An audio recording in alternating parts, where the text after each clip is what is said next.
अमरावतीमध्ये उद्धव ठाकरे आणि शरद पवार हे आज एकाच मंचावर येणार आहेत। बळवंत वानखेडे यांच्या प्रचारासाठी दुपारी 12 वाजता सभा होतीये। नवनीत राणांच्या विरोधामध्ये मवियाची ही पहिली जाहीर सभा आहे आणि या सभेला उद्धव ठाकरे आणि शरद पवार असणार आहेत।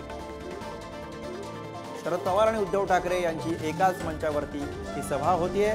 बळवंत वानखेडे यांच्या प्रचारासाठी दुपारी 12 वाजता या सभेचं आयोजन करण्यात आलेलं आहे। नवनीत राणा यांच्या विरोधामध्ये मवियाची ही पहिली जाहीर सभा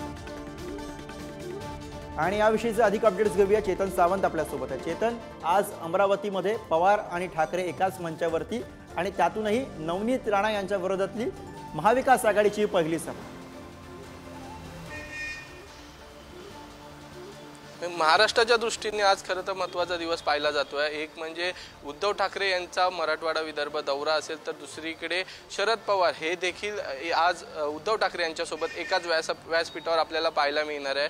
खरं तर अमरावतीमध्ये सगळ्यात पहिली सभा होणार आहे जी दुपारी 12 वाजता आहे आणि या सभेला उद्धव ठाकरे आणि शरद पवार हे एकाच मंचावर आपल्याला पाहायला मिळतील। त्यामुळे संपूर्ण महाराष्ट्राचं लक्ष या सभेकडे लागलं आहे।